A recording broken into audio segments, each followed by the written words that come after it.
কারোর চাকরি দেওয়ার ক্ষমতা নেই, কেড়ে নেবেন না। আলোচনা করব 26,000 চাকরি বাতিল তো অলরেডি হয়ে গেছে, আশা করি আপনারা সকলেই জানেন। এবং এই বিষয়ে বিকাশ রঞ্জন স্যার কী বলেছেন এবং মুখ্যমন্ত্রী এই বিষয়ে কী বলেছেন সমস্ত তথ্য আপনারা এই ভিডিওতে পাবেন। এবং যে রিক্রুটমেন্ট হবে সেটা কি ফ্রেশ রিক্রুটমেন্ট হবে নাকি আলাদা কোনো রকম 16 সালে যারা ফর্ম ফিল আপ করেছেন তারাই পরীক্ষা বসতে পারবেন, নাকি ফ্রেশ যারা ক্যান্ডিডেট রয়েছেন তারাও আবেদন করতে পারবেন এবং পরীক্ষা বসতে পারবেন। তো কী আপডেট রয়েছে, তো এই বিষয়ে শামীম স্যার কী বলেছেন, তো সমস্ত তথ্য আপনারা এই ভিডিওতে পাবেন। এবং অনেকে কিন্তু বলছেন যে রাজ্য সরকার খুব শিগগিরই জেলে যাবে। তো বিস্তারিত আজকে এই ভিডিওতে আলোচনা করা হবে। অবশ্যই বন্ধুরা ভিডিওটি সম্পূর্ণ দেখুন, শেষ পর্যন্ত দেখুন। চ্যানেল নতুন দর্শক অবশ্যই চ্যানেলটিকে সাবস্ক্রাইব করে দেবেন। তো বন্ধু আশা করি আপনারা সকলেই জানেন যে 3 মাস কিন্তু সময়সীমা দেওয়া হয়েছে সুপ্রিম কোর্টের তরফ থেকে, কিন্তু এসএসসি চেয়ারম্যান বলছেন যে 3 মাসে কোনো রকম সম্ভব নেই নিয়োগ প্রক্রিয়া প্রসেস কমপ্লিট করতে। কিন্তু এখন বর্তমানে যেটা আপডেট পাওয়া যাচ্ছে 2 মাসে কিন্তু নিয়োগ প্রসেস কমপ্লিট করতে পারে, এটাই কিন্তু আপডেট বর্তমানে পাওয়া যাচ্ছে। একটা নিউজ আর্টিকেল কিন্তু প্রকাশিত হয়েছে, আমরা এই ভিডিওতে বিস্তারিত সমস্ত তথ্য আলোচনা করব, সঙ্গে থাকুন। তো বন্ধুরা বৃহস্পতিবার দুপুরে কিন্তু নবান্নে এক জরুরি বৈঠক থেকে বিকাশ রঞ্জনে কিন্তু নোবেল দেওয়ার কথা বললেন মুখ্যমন্ত্রী মমতা বন্দ্যোপাধ্যায়। এসএসসি রায় ঘোষণার সঙ্গে বিকাশ রঞ্জন ভট্টাচার্যকে নোবেল দেওয়ার কারণ কি, কেন উনি বললেন এই কথাটি, তো তার ব্যাখ্যা দিলেন মমতা বন্দ্যোপাধ্যায়। তার কথা কেসটা করেছিলেন কে, বিকাশবাবু। তিনি তো পৃথিবীর সবচেয়ে বৃহত্তম লয়ার, কেন তিনি এখনও নোবেল প্রাইজ পাচ্ছেন না আমি জানি না। পাওয়া উচিত ভাবছি, একটা রেকমেন্ডেশন করব। এর আগে বহুবার চাকরিতে নিয়োগ জটিলতার জন্য বিকাশ রঞ্জনকে তুলোধনা করেছেন মমতা বন্দ্যোপাধ্যায়। আজকের রায় ঘোষণার পরও কিন্তু ব্যতিক্রম কিছু হলো না। তবে শুধু বিকাশ রঞ্জন নয়, এদিকে তিনি তোপ দাগলেন বিজেপি রাজ্য সভাপতির সুকান্তর বিরুদ্ধে। বড় খবর, 3 মাস নয় 2 মাসের এই নিয়োগ যোগ্যদের প্রতিশ্রুতি দিলেন এসএসসি চেয়ারম্যান সিদ্ধার্থ মজুমদার। দেশের সর্বোচ্চ আদালত সুপ্রিম কোর্ট 2016 সালে এসএসসি রিক্রুটমেন্ট কেস ভার্ডিক্ট যেটা রয়েছে নিয়োগের পুরো প্যানেল বাতিল করেছে। এর ফলে চাকরি হারিয়েছেন প্রায় 26,000 শিক্ষক এবং শিক্ষাকর্মী। এইভাবে গোটা নিয়োগ প্রক্রিয়া বাতিল করা নিয়ে একাধিক প্রশ্ন উঠছে। গোটা দেশেই এই চাকরি বাতিল রায় নিয়ে আলোচনা চলছে। এবার দ্রুত নিয়োগ প্রক্রিয়া শেষ করা নিয়ে বড় মন্তব্য করলেন এসএসসি চেয়ারম্যান সিদ্ধার্থ মজুমদার। 3 মাস তো বটেই, প্রয়োজনে 2 মাসে সম্পন্ন হবে সিংহভাগ নিয়োগ। যোগ্য চাকরিহারাদের এই ভাষাতে আশ্বস্ত করলেন সিদ্ধার্থবাবু। মুখ্যমন্ত্রী ঘোষণার সঙ্গে সামঞ্জস্য রেখে শনিবার এই দাবি করেন কমিশনের চেয়ারম্যান সিদ্ধার্থ মজুমদার। এর আগে তিনি জানিয়েছিলেন এত বড় নিয়োগ প্রক্রিয়া 3 মাসের মধ্যে শেষ করা যাবে না।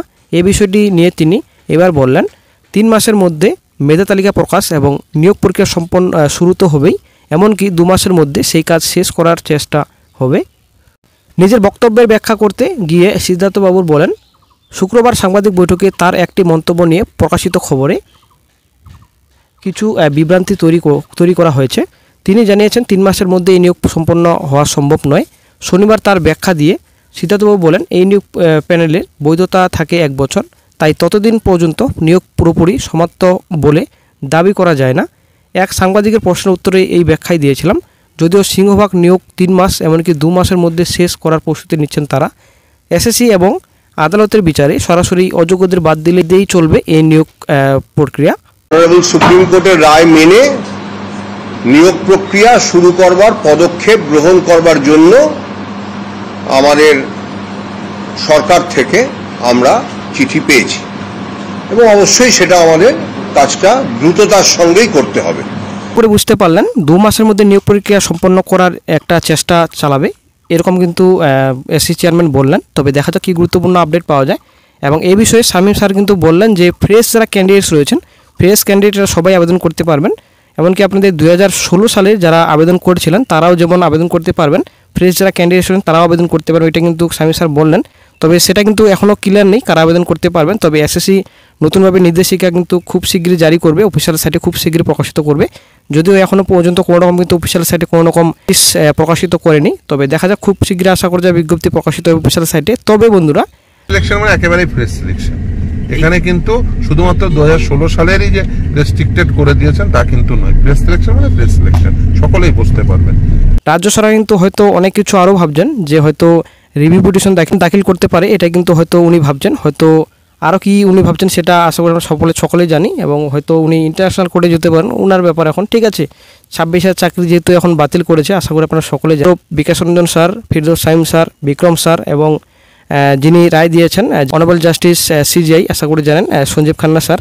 অ্যাকচুয়ালি বিরুদ্ধে ছিলেন 26,000-এর বিরুদ্ধে, সবাই কিন্তু দোষারোপ করছেন। কিন্তু আশা করি আমরা সকলেই জানি যে এই 26,000 চাকরি বাতিল মামলার যেটা শুনানি, আশা করি আমরা সকলেই জানি, শুরু থেকে আমরা এই যে আপডেট দিয়ে আসছি চ্যানেলে, ঠিক আছে। তো অ্যাকচুয়ালি দোষকার এসএসসি, রাজ্য সরকার এবং পর্ষদ, এই সরকারের কিন্তু প্রচুর দোষ রয়েছে।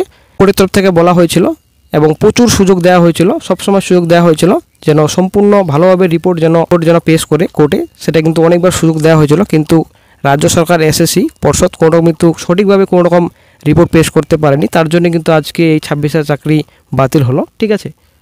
তবে একটা ব্রেকিং আপডেট আশা করি আপনারা পেয়ে গেছেন। তো রাজ্যে প্রায় 65,000-এর মতো খুব শিগগির কিন্তু চাকরি বাতিল হতে চলেছে। তো এই মন্তব্যটি কিন্তু করেছেন, আশা করি আপনারা জানেন, একজন আইনজীবী শ্রমিক বাগচি স্যার। উনি কিন্তু গতকালকে এই কথাটি বলেছেন যে প্রায় 65,000-এর কাছাকাছি খুব শিগগিরই কিন্তু বাতিল হতে চলেছে রাজ্যে। আবার কিন্তু রাজ্যে বড় ঝড় আসতে চলেছে। তো রাজ্য সরকার কিন্তু নিশানা করে বলেছেন যে তো আপনি রাজ্য সামলাতে পারবেন, তো এটা কিন্তু উনি বলেছেন। দেওয়ার ক্ষমতা নেই, কেড়ে নেবেন না।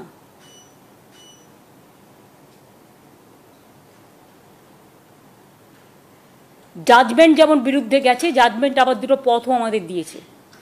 জাজমেন্ট মেনেই সেটা আমরা করব।